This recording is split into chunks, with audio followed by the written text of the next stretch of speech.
श्री स्वामी समर्थ मित्रांनो, आपण आपल्या लाडक्या स्वामीबद्दल आणि त्यांच्या मंदिराबद्दल थोडी माहिती घेऊ. श्री स्वामी समर्थ. स्वामी समर्थ महाराजांचे स्थान म्हणून ओळखले जाणारे अक्कलकोट प्रसिद्ध आहे. अक्कलकोट शहर हे सोलापूर जिल्हा मुख्य कार्यालयापासून 38 किलोमीटर अंतरावर वसलेले आहे.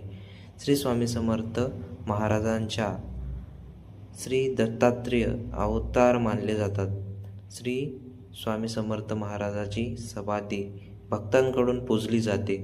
दरवर्षी चैत्र शुद्ध त्रयोदशीला स्वामी समर्थ महाराजाची पुण्यतिथी साजरी केली जाते. राज्यातून व परराज्यातून मोठ्या संख्येने भक्तगण नित्यनेमाने भेट देतात. सध्याचे स्वामी समर्थ मंदिर हे एका वडाच्या झाडाच्या भोवती बांधलेले आहे. ह्याच वडाच्या झाडाखाली बसून स्वामी समर्थ ध्यान धारणा करीत व भक्तांना उपदेश देत असत.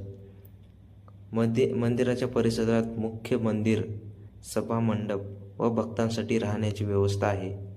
मंदिर समितीतर्फे भक्तांना अन्नछत्रछायेमध्ये रोज दुपारी व रात्री मोफत जेवणाची प्रसादाची व्यवस्था करण्यात आलेली आहे.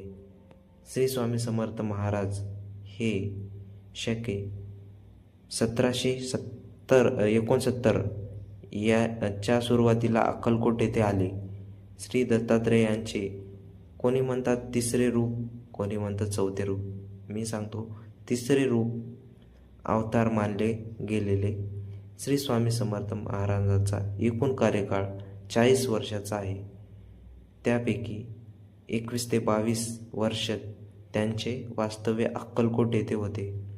इतिहासकाराच्या मते श्री स्वामी समर्थाचे अवतार कार्य शके 1800 मध्ये संपन्न झाले, पण 3 महिन्यानंतर स्वामी समर्थ काशी वाराणसी येथे प्रकट झाले.